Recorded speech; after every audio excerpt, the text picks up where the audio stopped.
Assalamualaikum warahmatullahi wabarakatuh. Waalaikumsalam Waalaikumsalam warahmatullahi warahmatullahi wabarakatuh. Ya, kami dari kelompok 6 akan mempresentasikan hasil diskusi kami mengenai laporan penelitian. Sebelum kami menyampaikan hasil diskusi kami, terlebih dahulu alangkah indahnya kita memperkenalkan anggota-anggota kami terlebih dahulu.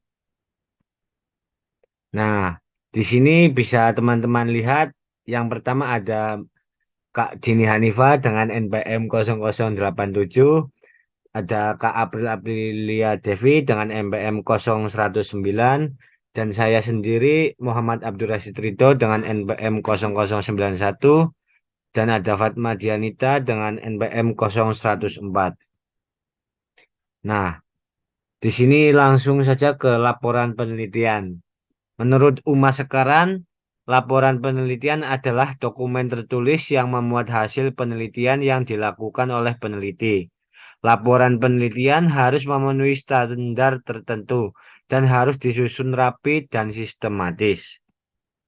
Nah, laporan tertulis. Laporan tertulis dimulai dengan deskripsi masalah manajemen dan tujuan penelitian. Hal ini membuat pembaca dapat dengan cepat familiar dengan alasan mengapa dari proyek penelitian. Laporan tertulis juga harus membuat pembaca dapat menilai fakta dan argumen yang diberikan di dalamnya untuk menguji hasil studi, mempengaruhi pendapat tentang kesimpulan dan rekomendasi, dan akhirnya mengimplementasikan rekomendasi yang dapat diterima yang disajikan dalam sebuah laporan, dengan tujuan untuk menghilangkan perbedaan antara keadaan masalah yang ada dan keadaan yang diinginkan. Tujuan laporan tertulis. Laporan penelitian ini dapat memiliki tujuan yang berbeda, sehingga bentuk laporan tertulis akan berbeda-beda sesuai dengan situasi. Penting untuk mengidentifikasi tujuan laporan, sehingga laporan tersebut dapat dibuat dengan tepat. Jika tujuan tersebut hanya untuk memberi rincian pada beberapa bidang ketertarikan tertentu yang diminta oleh manajer, laporan dapat sangat fokus dan memberikan kepada manajemen atau ulasan yang singkat. Nah, selanjutnya akan dijelaskan oleh Mbak Fatma.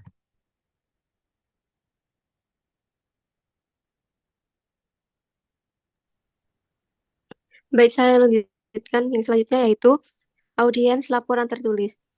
Susunan laporan, panjang laporan, fokus rincian, presentasi data, dan ilustrasi sebagian.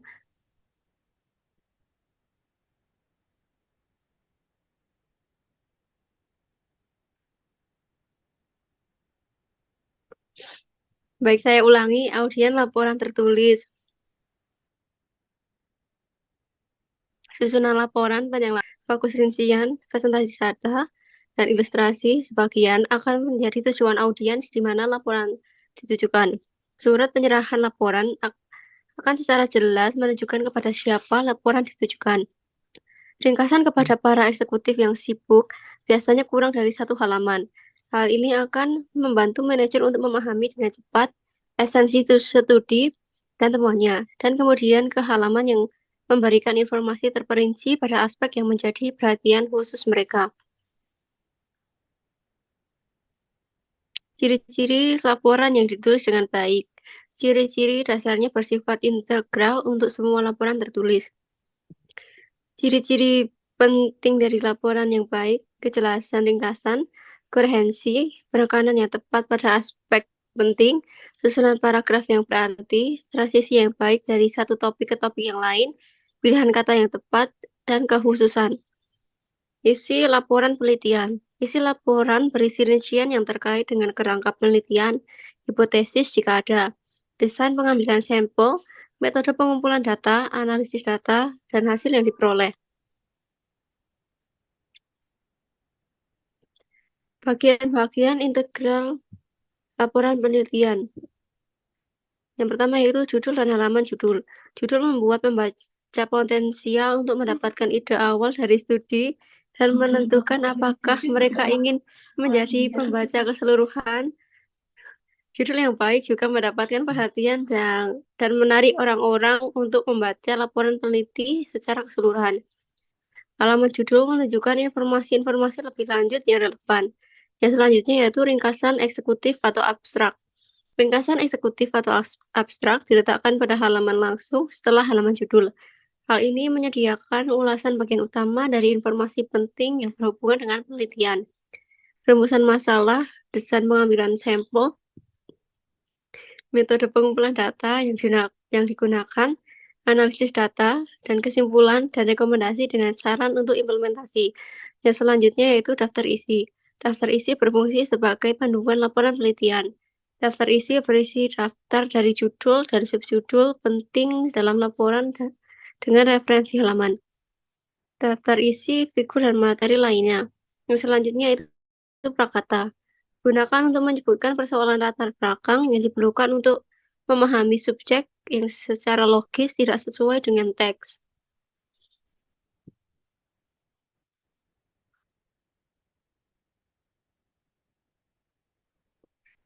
Format laporan.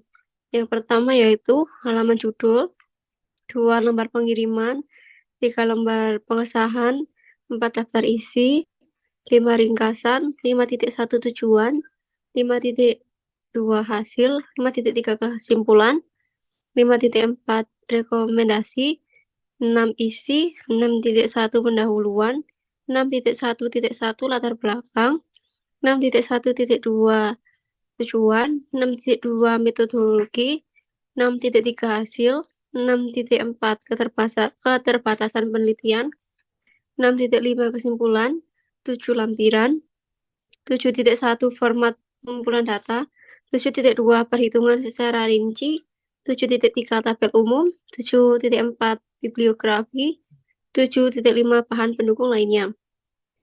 Bagian-bagian laporan yaitu yang pertama halaman judul.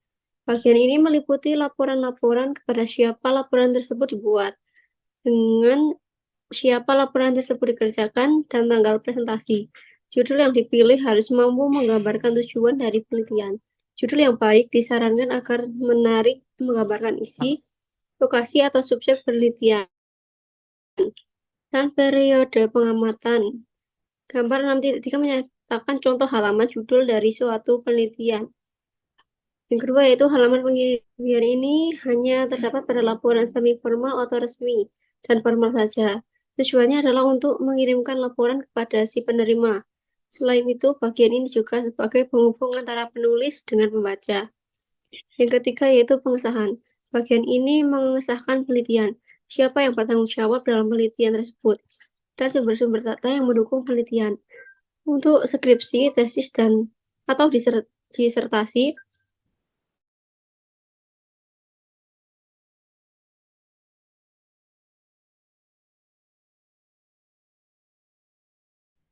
kopromotor untuk disertasi, lengkap dengan gelar akademis dan tanda tangan, serta tanggal disetujui.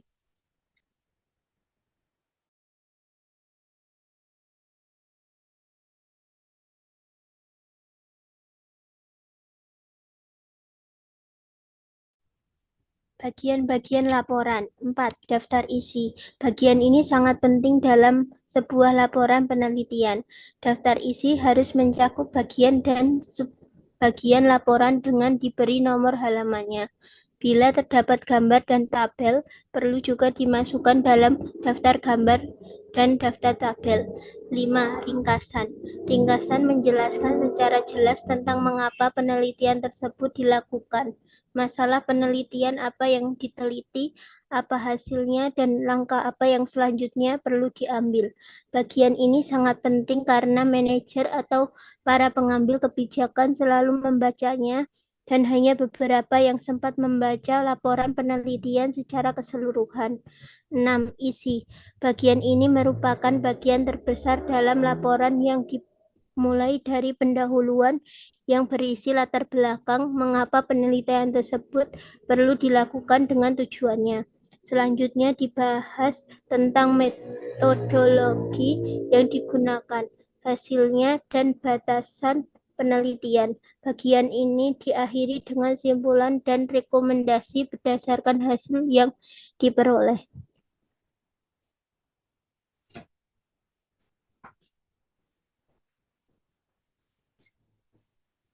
Pada penjelasan tentang metodologi, ada 5 yang perlu dibahas, yaitu 1. Daftar desain penelitian, 2. Metode pengumpulan data, 3. Desain sampel, 4.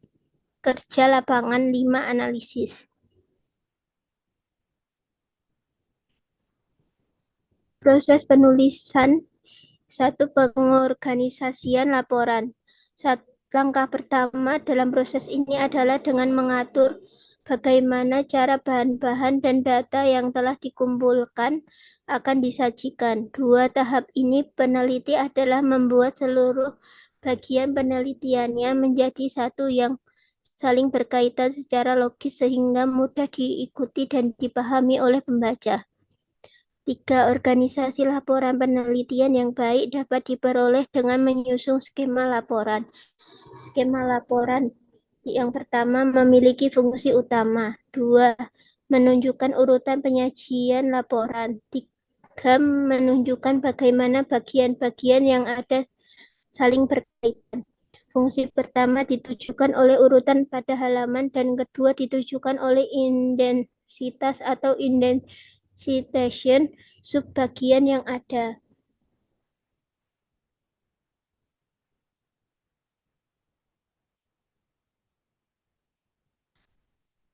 Selanjutnya, menulis konsep pertama. Seringkali penelitian menemui kesulitan pada saat memulai penulisan sebuah laporan penelitian. Ada beberapa saran yang mungkin berguna. 1. Konsolidasikan waktu. 2. Jika ditemui kesulitan untuk memulai. 3. Jangan melakukan revisi dan koreksi yang berlebihan pada konsep pertama. 4. Sebagian peneliti merasa lebih mudah menuangkan idenya ke dalam tab recorder dan kemudian menuliskan ke atas kertas. Selanjutnya dibacakan oleh Mbak April. Baik, selanjutnya ada pemeriksaan tulisan, di mana kunci dari revisi tulisan yang efektif adalah objektivitas. Sedangkan salah satu cara untuk memperoleh objektivitas adalah dengan menyingkirkan draft yang telah kita buat untuk sementara sebelum merevisinya. Setelah itu, 1 atau 2 hari, bahkan 1 atau 2 jam telah cukup untuk membuat jarak kritis terhadap draft yang ditulis. Bisa dengan cara lain adalah dengan meminta orang lain untuk membaca dan mendorongnya untuk memberikan saran, yaitu dengan tujuan utama revisi adalah untuk menghilangkan masalah ketidakjelasan. Selanjutnya ada 4 kriteria revisi.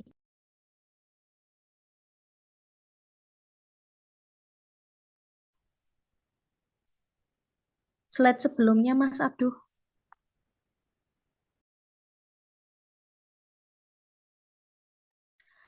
Ada 4 kriteria revisi, yaitu 1. Periksa tulisan agar mudah dibaca. Kriteria ini berhubungan dengan kejelasan tulisan. Tulisan harus disesuaikan dengan tingkat pemahaman pembaca, karena pembaca biasanya kurang memiliki latar belakang teknis dalam masalah yang dilaporkan daripada penulis. Bahasanya juga yang dipakai harus disesuaikan, dihindarkan penggunaan jargon dan istilah-istilah teknis yang sukar dipahami. Bagian pendahuluan harus menyatakan tujuan laporan dan bagaimana mencapainya. Badan laporan harus mengikuti rancangan yang dinyatakan dalam pendahuluan, dan kesimpulan harus menyatakan bahwa tujuan telah tercapai. Yang kedua ada revisi tata bahasa dan ejaan. Laporan yang baik harus bebas atau paling tidak meminimalkan kesalahan tata bahasa, pemberian tanda baca, dan ejaan. Setiap penulis laporan harus menggunakan bahasa yang baik dan benar. Selanjutnya ada evaluasi kelayakan, di mana kriteria ini berhubungan dengan nada. Sebuah laporan yang menggambarkan sikap penulis laporan terhadap laporan itu sendiri dan kepada siapa laporan tersebut akan diberikan. Laporan penelitian biasanya ditujukan kepada atasan atau pada klien dari pihak luar. Untuk itu, maka laporan penelitian harus seimbang, fokus kepada kenyataan dan bebas dari opini. Laporan sebaiknya tidak mencantumkan rekomendasi kecuali bila diminta. Yang terakhir ada evaluasi isi, yaitu sebuah laporan tidak akan mencapai tujuannya jika penelitian tidak dilakukan dengan persiapan yang cukup. Jika proyek yang dilaksanakan di luar kompetensi peneliti, jika laporan yang disusun tidak memenuhi pesanan atau mengandung analisis yang tidak mencukupi, sebagian besar masalah tersebut muncul pada tahapan ketika laporan belum ditulis.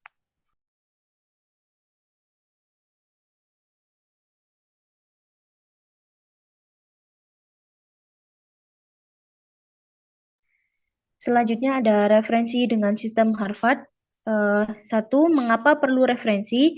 Referensi menunjukkan bahwa tulisan yang disusun tidak seluruhnya merupakan gagasan sendiri, tetapi sebagian merupakan gagasan, informasi, dan bukti dari orang lain. Hal tersebut merupakan kekuatan bukan kelemahan. Jika orang lain telah melakukan penelitian atau memiliki pemikiran yang berharga, maka jangan ragu untuk menjadikan referensi.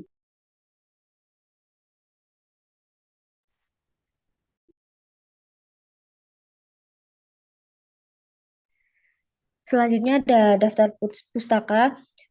Beberapa pedoman yang perlu diperhatikan dalam menyusun daftar pustaka adalah sebagai berikut. Satu, di akhir esai atau tugas Anda yang lain, cantumkan daftar semua referensi yang telah Anda kutip. Biasanya hanya mencantumkan referensi yang benar-benar Anda kutip, bukan semua sumber yang Anda baca. Yang kedua, ada daftar pustaka. Anda harus disusun sesuai dengan urutan abjad berdasarkan nama keluarga. Daftar pustaka ini tidak perlu memakai nomor, tidak perlu memisahkan sumber menurut jenisnya, misalnya artikel jurnal, buku, dan sebagainya. Selanjutnya ada nama penulis harus diketik rapat kiri, baris berikutnya harus diketik menjorok ke dalam. Selanjutnya ada judul jurnal harus diketik dalam huruf besar untuk huruf pertama setiap kata. Lalu jika Anda memiliki 2 buku atau artikel dengan penulis yang sama dan dipublikasikannya pada tahun yang sama, tuliskan huruf alfabet secara urut setelah tahun. Selanjutnya ada jika Anda memiliki 2 penulis dengan nama keluarga yang sama, gunakan inisial mereka, baik pada badan esai dan pada daftar pustaka. Selanjutnya ada jangan mereferensi materi kuliah yang disampaikan secara lisan atau komunikasi personal. Selanjutnya, yang terakhir, daftar pustaka harus ditempatkan di akhir tugas pada halaman yang terpisah sebelum lampiran dengan judul daftar pustaka.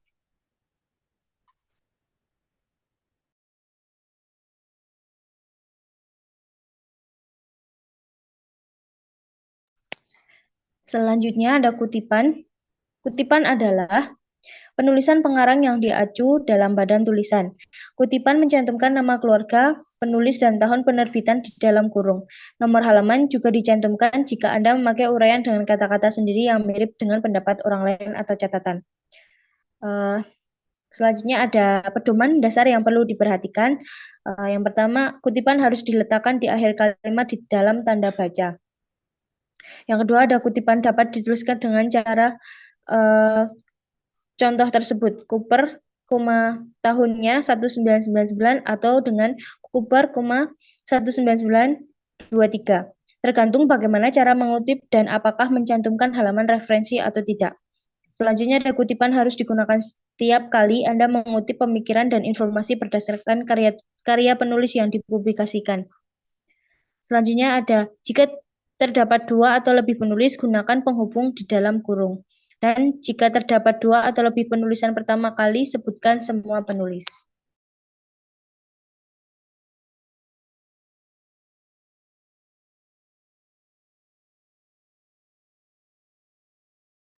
Sekian presentasi dari kelompok 6, kurang lebihnya mohon maaf. Sekian dari kami. Assalamualaikum warahmatullahi wabarakatuh.